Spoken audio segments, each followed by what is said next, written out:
A very good morning to Mr. Charanjit Singh as a teacher of BBI 2423 Group 15 and my fellow friends. Today, me, Chua Yu Heng and him, Yong Ka Chun, are going to talk about the most effective way to overcome obesity.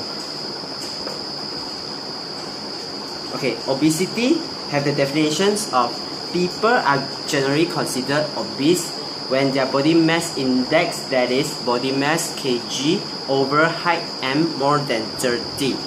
Okay, obese.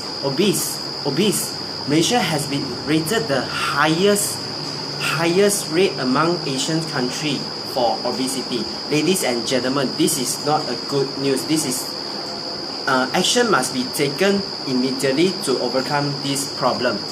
Okay, according to the science advisor to the Prime Minister, Tan Sri Zakri Abdul Hamid said that new findings from British medical journal The Lancet showed that 49% of the women and 44% of men in Malaysia have been obese, suffer obese. Oh my goodness, this percentage is so high, and it's nearly half of the community of the people are suffering obesity.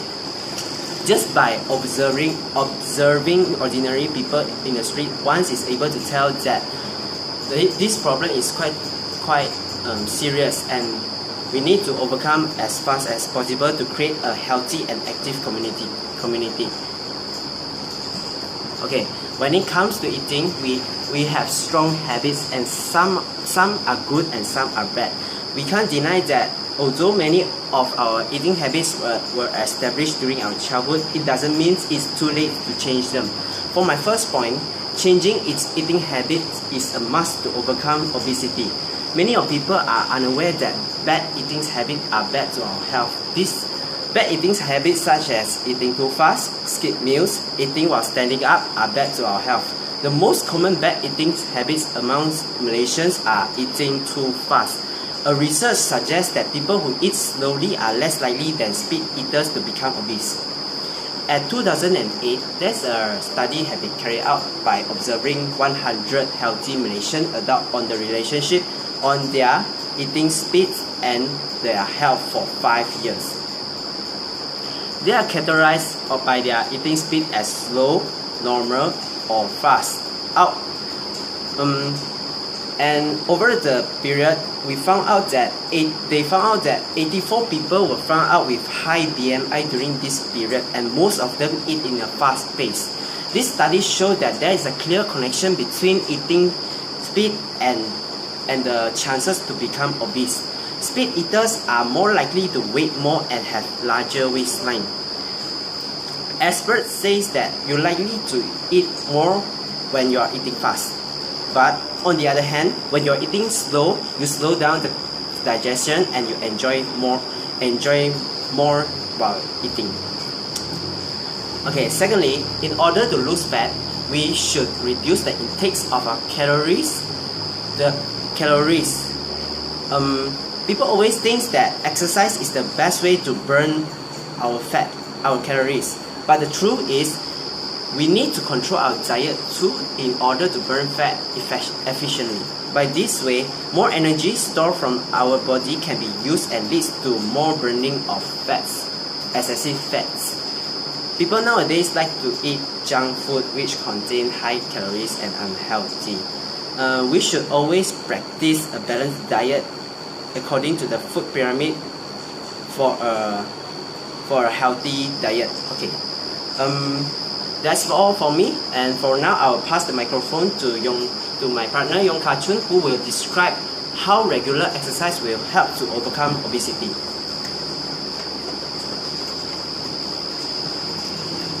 Good morning.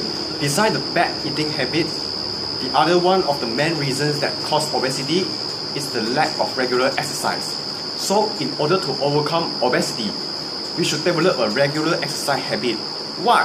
Firstly, regular exercise helps us to increase body metabolic rate. According to the United States Department of Health and Human Services and also other authorities, recommend that for good health, adults should get the equivalent of 2.5 hours of moderate to vigorous physical activity each week to maintain healthy weight.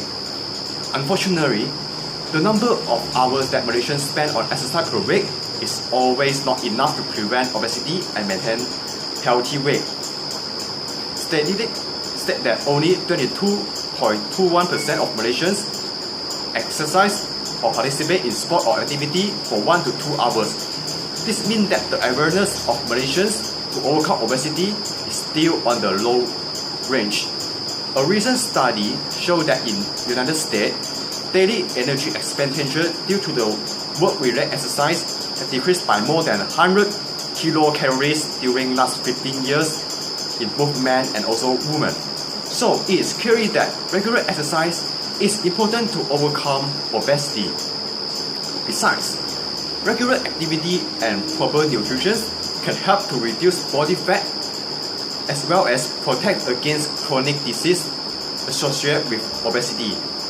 Exercise lower risks for chronic disease, concern about heart disease because regular exercise is a proven way to prevent or manage high blood pressure. It also raises the amount of high-density lipoprotein, HDL cholesterol, as known as the good cholesterol, and at the same time it lower the low-density lipoprotein, which is LDL, known as bad cholesterol. The combination will decrease the amount of harmful plaques that can build up on our arteries, so to make sure that the blood in our heart can flowing smoothly. Regular exercise can also help to prevent type 2 diabetes, osteoporosis, and certain cancer. In addition to some exercise like aerobic activity, resistance, or weight training can also provide some benefits to overall health. Not only does the weight training can make our stronger, but it also raise our muscle to fat ratio, which increase the amount of calories we can burn at the rest of the time. All this help us to prevent and overcome obesity.